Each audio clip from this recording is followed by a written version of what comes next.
വിശുദ്ധ പൗലോസ്ലീഹ റോമാക്കാർക്ക് എഴുതിയ ലേഖനം 5-ാം അധ്യായം 6 മുതൽ 14 വരെയുള്ള വാക്യങ്ങൾ. നാം ബലഹീനരായിരിക്കെ നിർണയിക്കപ്പെട്ട സമയത്ത് ക്രിസ്തു പാപികൾക്ക് വേണ്ടി മരിച്ചു. നീതിമാന് വേണ്ടി പോലും ആരെങ്കിലും മരിക്കുക പ്രയാസമാണ്. ഒരുപക്ഷെ ഒരു നല്ല മനുഷ്യനു വേണ്ടി മരിക്കാൻ വല്ലവരും തുനിഞ്ഞെന്ന് വരാം. എന്നാൽ നാം പാപികളായിരിക്കെ ക്രിസ്തു നമുക്ക് വേണ്ടി മരിച്ചു. അങ്ങനെ നമ്മോടുള്ള തൻ്റെ സ്നേഹം ദൈവം പ്രകടമാക്കിയിരിക്കുന്നു. ആകയാൽ ഇപ്പോൾ അവൻ്റെ രക്തത്താൽ നീതീകരിക്കപ്പെട്ട നാം അവൻ മൂലം ക്രോധത്തിൽ നിന്ന് രക്ഷിക്കപ്പെടുമെന്നത് തീർച്ചയാണല്ലോ. നാം ശത്രുക്കളായിരുന്നപ്പോൾ അവിടുത്തെ പുത്രൻ്റെ മരണത്താൽ ദൈവവുമായി രമ്യതപ്പെട്ടുവെങ്കിൽ രമ്യതപ്പെട്ടതിനു ശേഷം അവൻ്റെ ജീവൻ മൂലം രക്ഷിക്കപ്പെടുമെന്നതും തീർച്ച. മാത്രമല്ല, നമ്മുടെ കർത്താവായ യേശുക്രിസ്തു വഴി നാം ദൈവത്തിൽ അഭിമാനിക്കുകയും ചെയ്യുന്നു. അവൻ വഴിയാണല്ലോ നാം ഇപ്പോൾ അനുരഞ്ജനം സാധിച്ചിരിക്കുന്നത്.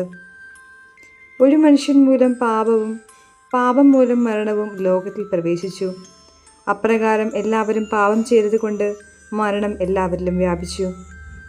നിയമം നൽകപ്പെടുന്നതിന് മുൻപ് തന്നെ പാപം ലോകത്തിൽ ഉണ്ടായിരുന്നു. എന്നാൽ നിയമമില്ലാത്തപ്പോൾ പാപം കണക്കിലെടുക്കപ്പെടുന്നില്ല. ആദത്തിൻ്റെ പാപത്തിന് സദൃശ്യമായ പാപം ചെയ്യാതിരുന്നവരുടെ മേൽ പോലും ആദത്തിൻ്റെ കാലം മുതൽ മോശയുടെ കാലം വരെ മരണം ആധിപത്യം പുലർത്തി. ആദം വരാനിരുന്നവൻ്റെ പ്രതിരൂപമാണ്. എന്നാൽ പാപം പോലെയല്ല കൃപാദാനം. ഒരു മനുഷ്യൻ്റെ പാപം മൂലം വളരെ പേർ മരിച്ചുവെങ്കിൽ ദൈവകൃപയും യേശുക്രിസ്തുവെന്ന ഒരു മനുഷ്യൻ്റെ കൃപാദാനവും അനേകർക്ക് എത്രയധികം സമൃദ്ധമായി ലഭിച്ചിരിക്കുന്നു. ഒരുവൻ്റെ പാപത്തിൽ നിന്നുളവായ ഫലം പോലെയല്ല ഈ ദാനം.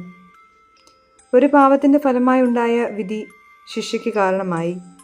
അനേകം പാപങ്ങൾക്ക് ശേഷം ആഗതമായ കൃപാദാനമാകട്ടെ നീതീകരണത്തിന് കാരണമായി. നമ്മുടെ കർത്താവായ മിശിഹായ്ക്ക് സ്തുതി. വിശുദ്ധ യോഹന്നാൻ ശ്ലീഹ എഴുതിയ സുവിശേഷം 19-ാം അധ്യായം 31 മുതൽ 42 വരെയുള്ള വാക്യങ്ങൾ. അത് സാപത്തിനുള്ള ഒരുക്കത്തിൻ്റെ ദിവസമായിരുന്നു. ആ സാപത്ത് ഒരു വലിയ ദിവസമായിരുന്നു. സാപത്തിൽ ശരീരങ്ങൾ കുരിശിൽ കിടക്കാതിരിക്കാൻ വേണ്ടി അവരുടെ കാലുകൾ തകർക്കാനും അവരെ നീക്കം ചെയ്യാനും യഹൂദർ പീലാത്തോസിനോട് ആവശ്യപ്പെട്ടു. അതിനാൽ പടയാളികൾ വന്ന് അവനോട് കൂടെ ക്രൂശിക്കപ്പെട്ടിരുന്ന 2 പേരുടെയും കാലുകൾ തകർത്തു.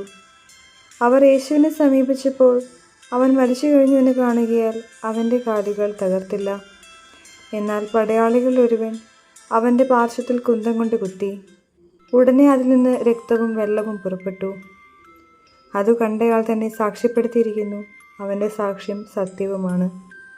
നിങ്ങളും വിശ്വസിക്കേണ്ടതിന് താൻ സത്യമാണെന്ന് പറയുന്നതിന് അവൻ അറിയുകയും ചെയ്യുന്നു. നിങ്ങളും വിശ്വസിക്കേണ്ടതിന് താൻ സത്യമാണ് പറയുന്നതെന്ന് അവൻ അറിയുകയും ചെയ്യുന്നു. അവൻ്റെ അസ്ഥികളിൽ ഒന്നുപോലും തകർക്കപ്പെടുകയില്ല എന്ന് തിരുവെഴുത്ത് പൂർത്തിയാക്കാൻ വേണ്ടിയാണ് ഇത് സംഭവിച്ചത്. മറ്റൊരു തിരുവെഴുത്ത് പറയുന്നു, നിങ്ങൾ കുത്തിമുറിവേൽപ്പിച്ചവനെ അവർ നോക്കി നിൽക്കും. യഹൂദരോടുള്ള ഭയം നിമിത്തം യേശുവിൻ്റെ രഹസ്യ ശിഷ്യനായി കഴിഞ്ഞിരുന്ന അരിമത്യക്കാരൻ ജോസഫ് യേശുവിൻ്റെ ശരീരം എടുത്ത് മാറ്റാൻ പീലാത്തോസിനോട് അനുവാദം ചോദിച്ചു. പീലാത്തോസ് അനുവാദം നൽകി. അവൻ വന്ന് ശരീരം എടുത്തു മാറ്റി. യേശുവിനെ ആദ്യം രാത്രിയിൽ ചെന്ന് കണ്ട നിക്കോദേമോസും അവിടെ എത്തി. മീറയും ചിഹ്നനായകവും ചേർന്ന ഏകദേശം 100 റാത്തൽ സുഗന്ധദ്രവ്യവും അവൻ കൊണ്ടുവന്നിട്ടുണ്ടായിരുന്നു. അവർ യേശുവിൻ്റെ ശരീരമെടുത്ത് യഹൂദരുടെ ശവസംസ്കാര രീതി അനുസരിച്ച് സുഗന്ധദ്രവ്യങ്ങളോട് കൂടി കച്ചയിൽ പൊതിഞ്ഞു.